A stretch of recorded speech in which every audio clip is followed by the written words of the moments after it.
Have you ever wondered why some men only realize what they had when it no longer needs them? Not because she found another, not because she turned cold, but because she rose, silently, into a space he could never dominate, a space untouched by his praise or absence, a space where his voice no longer echoed because her soul had grown louder than his shadow. He feels it first in the silence, not the kind she once used to punish, not a quiet cry for attention or approval. No, this silence is different. It is sovereign. It does not pull, it does not beg, it does not wait, it simply is. And in that stillness, his relevance begins to dissolve. You see, most men do not fear being replaced by another man. That's a wound they know how to bandage. Ego against ego, war against war.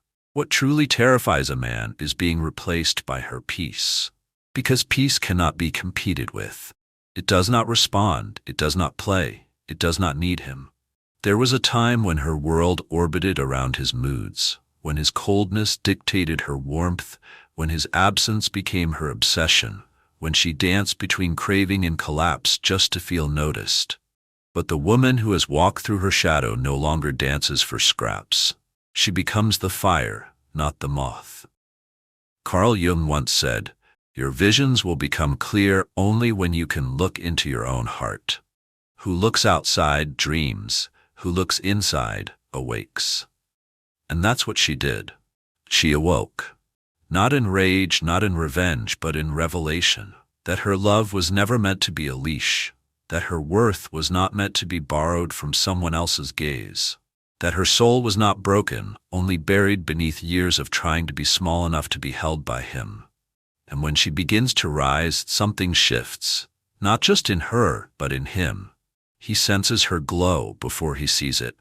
A woman in peace is luminous, not loud. She no longer explains her silence or softens her power. She no longer fears being too much, because she finally understands that the right man will never ask her to be less. And now, he watches. He watches her laugh from a distance, not in the way she used to laugh to impress, but in the way someone laughs when they are finally free. He notices how she no longer flinches at his tone, how she no longer waits for his approval, how she walks past his presence as if it no longer defines her. This is not indifference. This is transcendence. For the man who was once the center of her gravity, this is the deepest cut. Because he was never taught how to hold a woman who holds herself. He only knew how to comfort her insecurities, not worship her wholeness. And now that she is whole, now that she is home in herself, there is no place for him to rescue, no wound to bandage, no chaos to fix. Do you know what that does to a man whose power depended on her needing him? It leaves him empty. Not because she took anything from him, but because she returned everything to herself. The energy she once gave so freely, her care, her body, her time, her forgiveness, now flows inward. It nourishes her. It rebuilds her. And he is left with the ghost of a woman he used to know. Not because she died, but because she finally lived. To the man who once mistook her devotion for dependence, this evolution feels like abandonment. But it is not. It is the consequence of his own neglect. He did not lose her to another. He lost her to her healing. And what a painful thing it is to watch a woman rise in the very peace you denied her. There's a moment, always, when a man begins to sense it fully. Not just the absence of her, but the presence of something else. A stillness in the space she once filled with longing, a grace that no longer bends toward him. It haunts him in quiet hours, not because she's doing anything, but because she's no longer doing anything. No more reaching out, no more defending her worth, no more deciphering his mixed signals like sacred scripture. She no longer asks why he's distant, because she no longer desires closeness from where the soul is absent. This is the slow death of the ego, and he feels it viscerally. Men raised in the architecture of control often confuse attachment with love. They are taught to be needed, not to be known, to conquer, not to connect.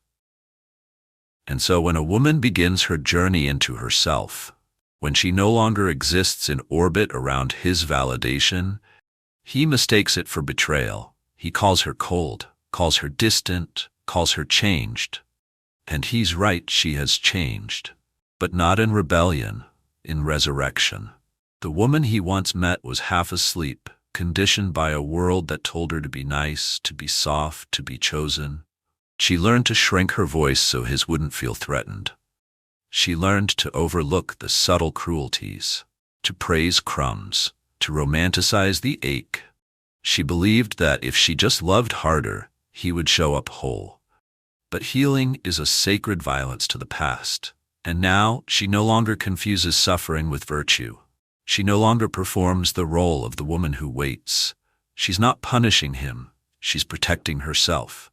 Because finally, she sees the difference between longing and love, between intensity and intimacy, between a man who awakens her heart and a man who disturbs her nervous system. When a woman chooses her inner peace over his presence, it's not because she stopped caring. It's because she started remembering who she was before she forgot herself in him. And this remembering, this quiet, devastating, glorious remembering, is the moment she stops returning to the same fire that burned her. She becomes the fire instead. The man who once thrilled at her devotion now stares into the mirror, wrestling with the bitter truth. He wasn't replaced by another man. He was replaced by the absence of need.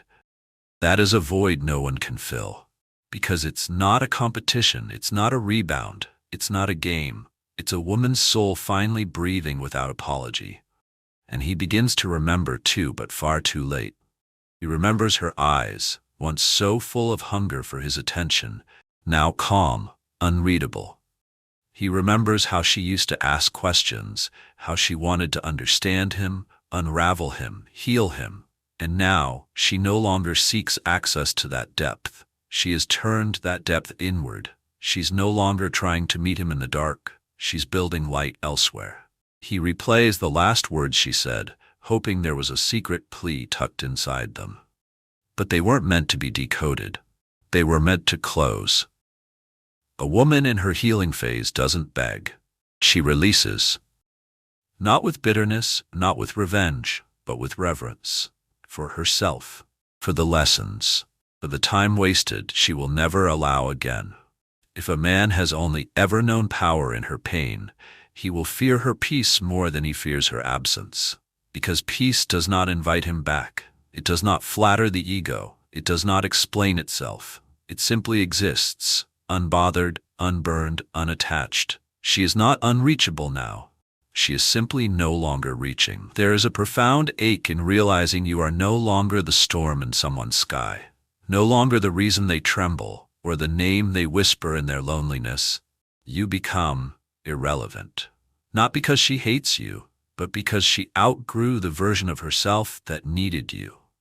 When a woman replaces a man with her inner peace, it is not vengeance, it is alchemy. It is the transmutation of into gold, of pain into power. It is a sacred reclamation of what was always hers, but that she handed over piece by fragile piece, believing it was the cost of being loved. Jung taught that every human journey is a return to the self, not the persona, not the mask, not the performance, but the deep, unshakable, undivided self. And in this journey, the woman who once clung to his ghost learns to bury her own illusions instead. She stops romanticizing half-love. She stops mistaking chemistry for compatibility or attention for devotion. She no longer thinks it's noble to suffer in silence, to wait for him to choose her, to bleed for a connection that never had roots. Now she looks at herself, not through the lens of his affection or absence, but through the clarity of her own becoming. And in that mirror she does not see what she lost. She sees what she survived. The man feels it when he reaches out, and she answers with kindness instead of craving. He feels it when her words are warm, but her energy is cool, not guarded, not angry, just detached. Rooted in something far deeper than his pull. She no longer needs to be needed. This is where the male psyche unravels, because so many men were taught that their value lies in being her center, her savior, her source. And when she no longer orbits him, when she becomes her own sun, he is cast into shadow. But here's the truth. Her peace was never a rejection. It was a resurrection. He did not lose her in one moment, but in every moment he failed to truly see her. When he spoke without presence, when he touched without tenderness, when he took without giving. And now the consequences bloom in silence, not as punishment, but as a mirror he cannot shatter with charm, a mirror that shows him the places where he remained boy while she became woman. Do you understand what that does to a man? To realize she no longer hopes, no longer waits, no longer breaks herself into pieces to fit into the small space he was willing to offer. She does not become cold, she becomes sovereign. She does not close her heart, she closes the chapter. And the space that once belonged to him now overflows with solitude, creation, meaning. She fills it with her own voice, her own rhythm, her own damn light. She becomes the architect of her own peace. And there is no room left for those who only knew how to love her in fragments. He scrolls through her photos, noticing the softness in her smile. Not the kind that reaches for someone, but the kind that radiates from within. He sees her surrounded by people who reflect the new frequency she walks in, and for the first time he realizes she is not waiting for him to become. She has already become, and he cannot follow her there. Not until he does the work. Not until he descends into his own unconscious, faces his own shadows, and stops expecting women to be the place he hides from himself. Because now she is a place no one hides in.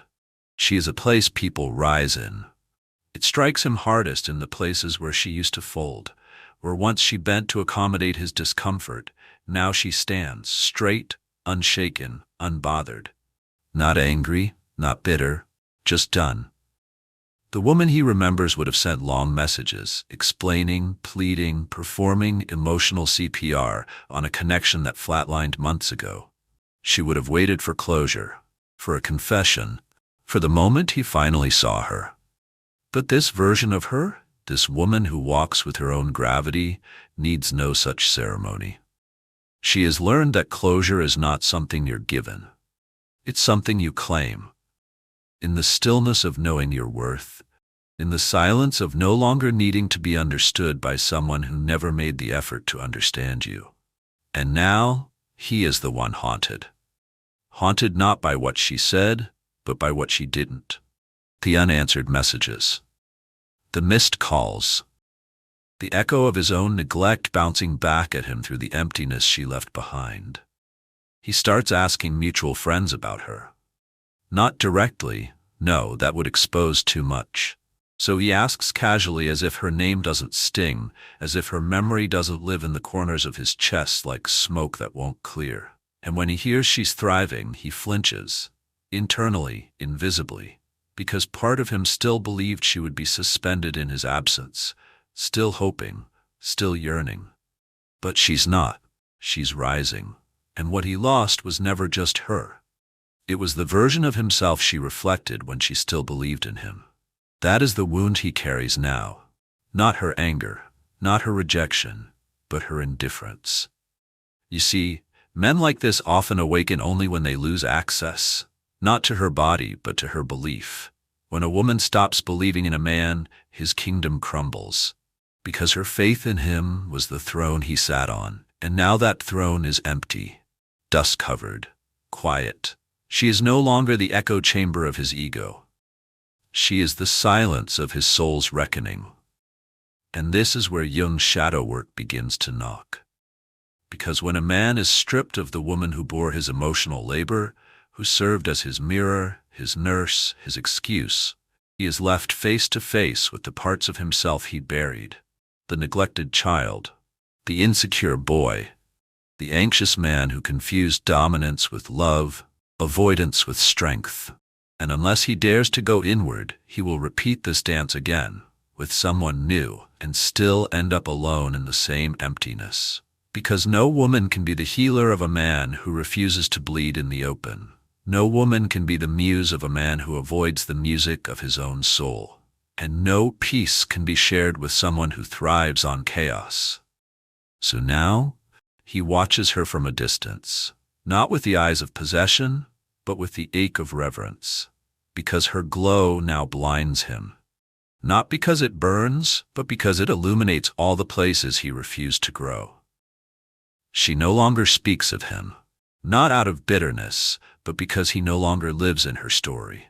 He is a chapter closed with grace. And she is writing new pages with ink made of self-worth, with sentences that no longer begin with "if only he." This is what she became after she stopped trying to be enough. After she stopped pouring into hands that never held her fully. After she chose stillness over survival. Now, her peace is not a passive state. It is a radiant force.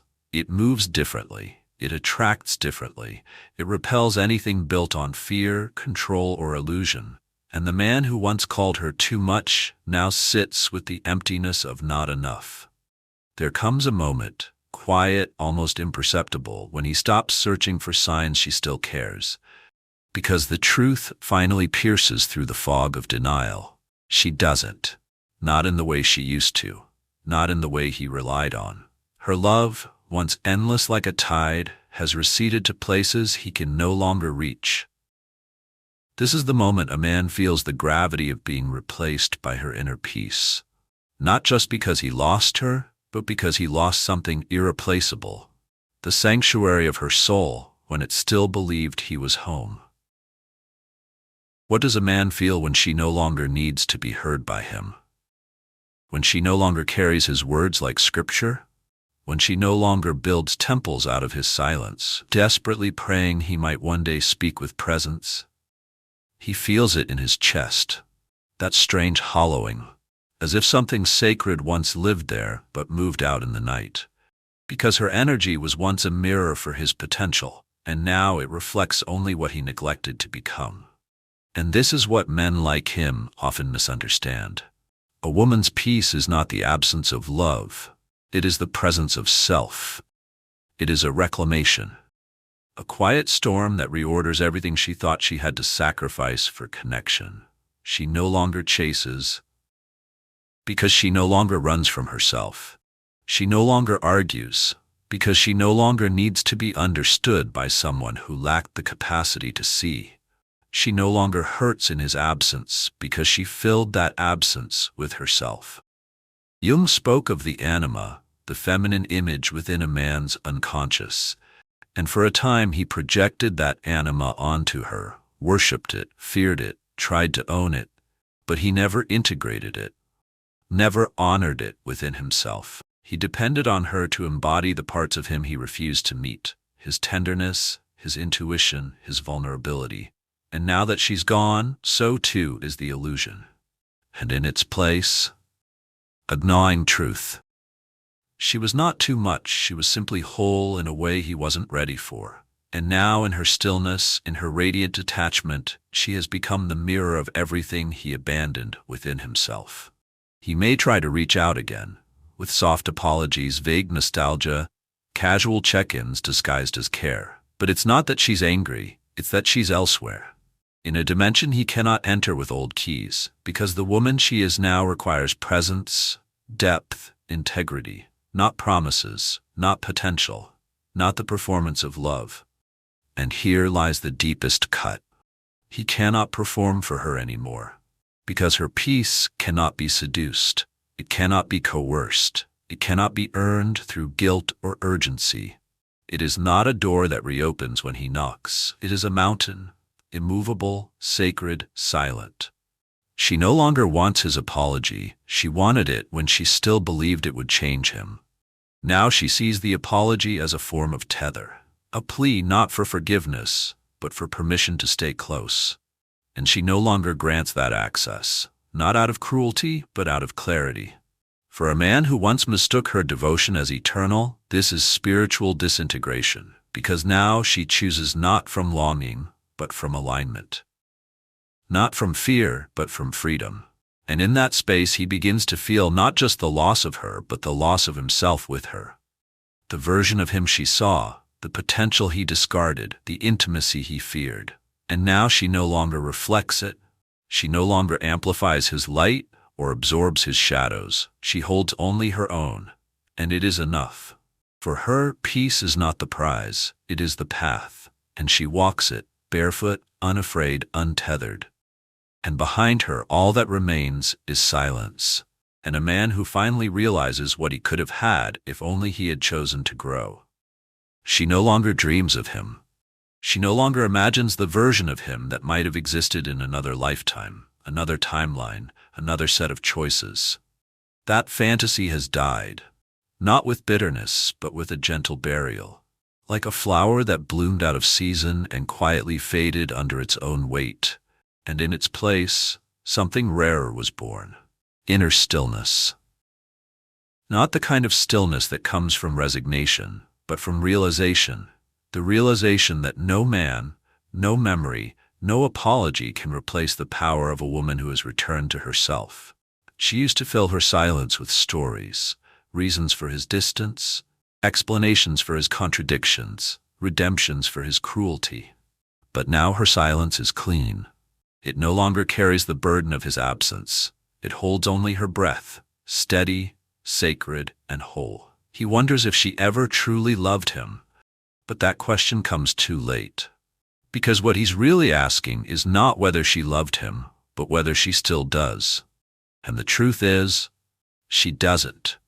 Not because she stopped loving, but because she started healing.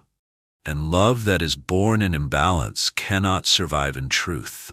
He remembers the softness of her, not just her touch, but her trust, the way she handed him her heart like an offering, believing he would protect it.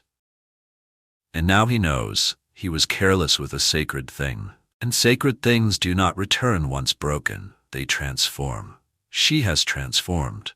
From the woman who waited by the phone to the woman who now answers only to her own soul. From the woman who over-explained her worth to the woman who simply walks away when it's not seen. He may call it pride, he may call it detachment, but it is neither. It is peace, earned, lived, fought for in the quiet moments when she almost called, almost folded, almost gave in. She has no more almosts. And now, in the mirror of her solitude, she sees herself clearly, not through the eyes of a man, but through the eyes of the divine. She has become her own source, her own sanctuary, her own love story. There is no bitterness in her, only boundaries. No rage, only release. No revenge, only rebirth. And if he ever sees her again, he will not recognize her. Not because her face has changed, but because her energy has. She no longer carries the ache of what could have been. She no longer seeks closure in his words. She no longer breaks at the thought of him. She has outgrown the version of herself who needed proof. Now, she is the proof. And what he feels is not rejection. It is the weight of unchosen potential. The grief of a man who watched a goddess walk away because he could not meet her where she stood. He may search for her in others, in laughter that sounds familiar, in eyes that almost mirror her fire. But there is no replacement for the woman who replaced him with her own peace. She has become untouchable, not in ego, but in essence. The kind of untouchable that doesn't need to be loud. The kind of untouchable that walks softly through the world, knowing she belongs to herself now, wholly, irrevocably, radiantly. And the man who once mistook her softness for submission, who once fed his ego on her ache, now understands he was never the source, only the trigger. Her awakening was inevitable, and now she walks in stillness, not seeking, not proving, not chasing. She walks like a woman who no longer fears being alone, because she has finally found someone worth staying for, herself. The woman who knows her worth doesn't chase, she chooses.